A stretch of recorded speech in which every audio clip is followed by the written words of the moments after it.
আসসালামু আলাইকুম। বাংলাদেশ বেতার রাজশাহী। স্থানীয় সংবাদ পড়ছি গোলাম মর্তুজা হেনা। রাজশাহী মহানগরীতে পরিচালিত হামরুবেলা টিকাদান কার্যক্রমে শতভাগ সফলতা অর্জন করেছে রাজশাহী সিটি কর্পোরেশন। রাজশাহী মহানগরীর স্কুল ও কমিউনিটি পর্যায়ে পরিচালিত এই কার্যক্রমে নির্ধারিত লক্ষ্যমাত্রার চেয়েও বেশি সংখ্যক শিশুকে টিকা প্রদান করা হয়েছে। রাসিকের স্বাস্থ্য বিভাগের তথ্যমতে রাজশাহী মহানগরীর স্কুল ও কমিউনিটি পর্যায়ে মোট লক্ষ্যমাত্রা ছিল ৫৪,৮৮৬ জন। এর বিপরীতে হামরুবেলা টিকা প্রদান করা হয়েছে ৫৭,৩৭০ জনকে, যা মোট লক্ষ্যমাত্রার ১০৪.৫৩%। হামরুবেলা টিকাদানের লক্ষ্যমাত্রা পূরণ হওয়ায় রাসিক প্রশাসক মোহাম্মদ মাহফুজুর রহমান রিটন বলেন, শিশুদের সুস্থ ও নিরাপদ ভবিষ্যৎ নিশ্চিত করতে হামরুবেলা টিকাদান কার্যক্রম অত্যন্ত গুরুত্বপূর্ণ। রাজশাহী সিটি কর্পোরেশন কর্তৃক টিকা প্রদান কার্যক্রম অব্যাহত রয়েছে। একজন শিশুও যেন টিকার আওতার বাইরে না থাকে সে ব্যাপারে সংশ্লিষ্টদের নির্দেশনা দেওয়া হয়েছে। বগুড়ার শিবগঞ্জে নতুন কুড়ি স্পোর্টস প্রতিযোগিতায় রানার্স আপ হওয়া শিবগঞ্জ পাইলট বালিকা উচ্চ বিদ্যালয়ের শিক্ষার্থীদের সঙ্গে মতবিনিময় করেছেন স্থানীয় সরকার, পল্লী উন্নয়ন ও সমবায় প্রতিমন্ত্রী মীর শাহে আলম।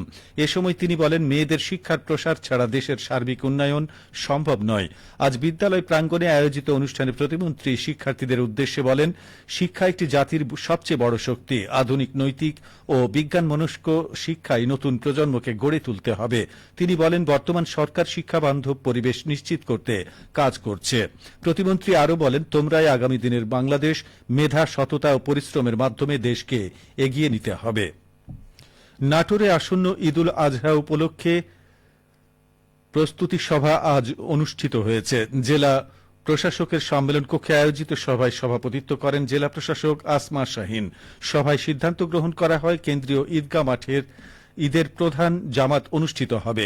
দুইটি জামাতের মধ্যে সকাল 6:45টায় প্রথম জামাত এবং সকাল 8:45টায় দ্বিতীয় জামাত অনুষ্ঠিত হবে। তবে প্রতিকূল আবহাওয়া দেখা দিলে বিকল্প ব্যবস্থা হিসেবে কেন্দ্রীয় মসজিদে সকাল 7টায় প্রধান জামাত অনুষ্ঠিত হবে। জেলায় মোট 836টি ঈদগাহে মাঠে ঈদের নামাজ অনুষ্ঠিত হবে।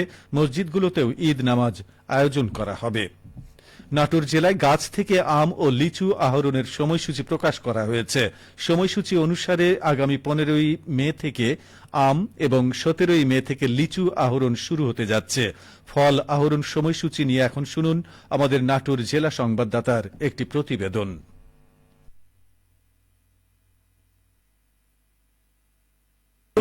নিরাপদ ফল নিশ্চিত করতে নাটোর জেলায় গাছ থেকে আম ও লিচু আহরণের সময়সূচি প্রকাশ করা হয়েছে। সময়সূচি প্রকাশ সংক্রান্ত সভায় জেলা প্রশাসক আসমা শাহীন বলেন,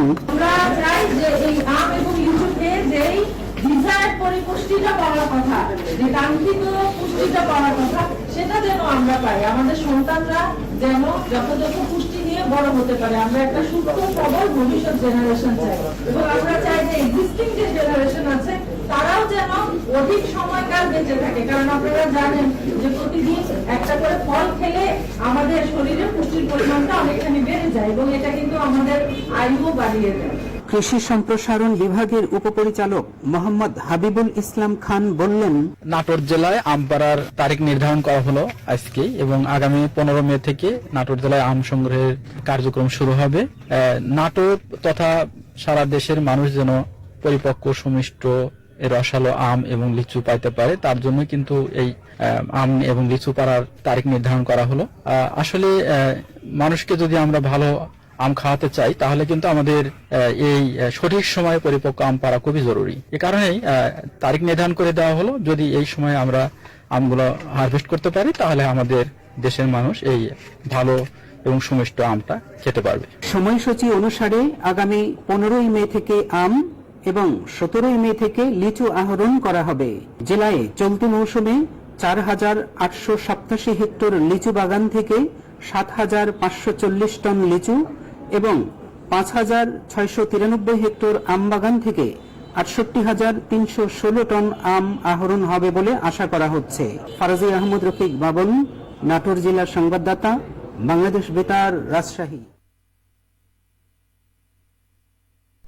প্রতিবেদনটি শুনলেন। সবশেষে আবহাওয়া।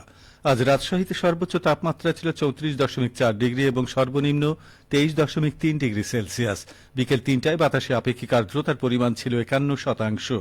রাজশাহী ও পার্শ্ববর্তী এলাকায় আজ সূর্যাস্ত সন্ধে 6টা 39 মিনিটে। সংবাদ শেষ হল। আমাদের পরবর্তী স্থানীয় ইংরেজি সংবাদ সন্ধে 6টা 5 মিনিট।